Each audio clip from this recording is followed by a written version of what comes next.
राजस्थान विधानसभा चुनाव 2023 में सत्ता के लालच में भी इस बार कई नेताओं ने राजनीतिक पार्टियां बदली है। कोई भाजपा छोड़कर कांग्रेस में आ गया तो कोई कांग्रेस छोड़कर भाजपा में। वहीं कुछ नेता तीसरे मोर्चे में शामिल हो गए तो वहीं तीसरे मोर्चे के कई नेताओं ने भाजपा और कांग्रेस का दामन थाम लिया।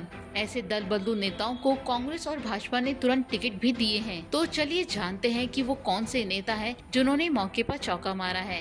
तो आप हमारे साथ इस वीडियो के अंत तक जरूर बने रहिएगा।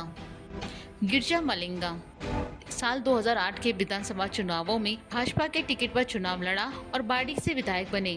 फिर साल 2013 और 2018 में कांग्रेस के टिकट पर लगातार 2 बार विधायक बने। इस बार वो भाजपा में शामिल हो गए और पार्टी ने मलिंगा को बाड़ी से प्रत्याशी भी घोषित कर दिया।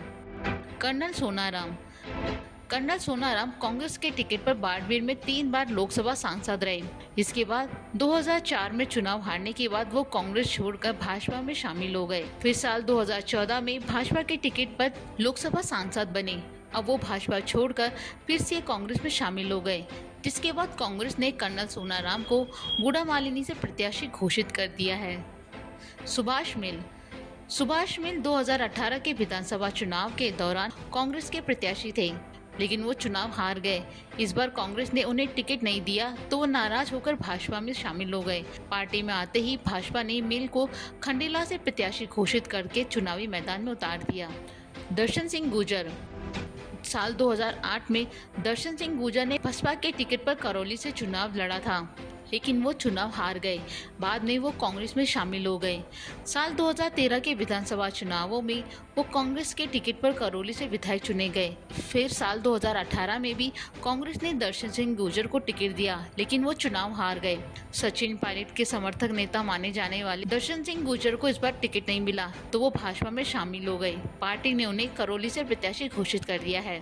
सुभाष महरिया भाजपा नेता के तौर पर सुभाष महरिया सीकर लोकसभा सीट से 3 बार सांसद रहे हैं। वो केंद्रीय मंत्री भी बने। साल 2016 में वो भाजपा को छोड़कर कांग्रेस में आ गए। फिर साल 2019 का लोकसभा चुनाव उन्होंने कांग्रेस के टिकट पर लड़ा, लेकिन 3 लाख वोटों से हार गए। वहीं अब वो कांग्रेस छोड़कर भाजपा में शामिल हो गए। भाजपा ने महरिया को डोटासरा के सामने लक्ष्मणगढ़ सीट से भाजपा प्रत्याशी के रूप में चुनावी मैदान में उतारा है। उदयलाल डांगी पहले भाजपा में थे। वल्लभनगर उपचुनाव के दौरान भाजपा ने उन्हें टिकट नहीं दिया तो वो पार्टी छोड़कर राष्ट्रीय लोकतांत्रिक पार्टी में शामिल हो गए। अब वो फिर से भाजपा में शामिल हो गए हैं और उन्हें पार्टी ने वल्लभनगर से प्रत्याशी घोषित कर दिया है। ज्योति मिर्धा नागौर लोकसभा सीट से कांग्रेस के टिकट पर सांसद रह चुकी ज्योति मिर्धा ने पिछले दिनों भाजपा का दामन थाम लिया। पार्टी में शामिल होने के कुछ दिनों बाद भाजपा ने मिर्धा को नागौर विधानसभा सीट से प्रत्याशी घोषित कर चुनावी मैदान में उतार दिया है। विकास चौधरी पिछले विधानसभा चुनावों में किशनगढ़ से भाजपा के प्रत्याशी रहे विकास चौधरी को पार्टी ने इस बार टिकट नहीं दिया। चौधरी ने नाराज होकर भाजपा का साथ छोड़ दिया और कांग्रेस में शामिल हो गए, जहां पार्टी ने विकास को किशनगढ़ से प्रत्याशी घोषित कर दिया है। ओम प्रकाश हुड्डा पूर्व मुख्यमंत्री वसुंधरा राजे के नजदीकी नेता माने जाते हैं। पहले वो भाजपा में थे, बाद में पार्टी ने टिकट नहीं दिया तो वो निर्दलीय चुनाव लड़े और जीत गए। निर्दलीय विधायक बनने के बाद हुड्डा ने कांग्रेस सरकार का समर्थन किया। अब कांग्रेस ने हुड्डा को महुआ से प्रत्याशी घोषित किया है।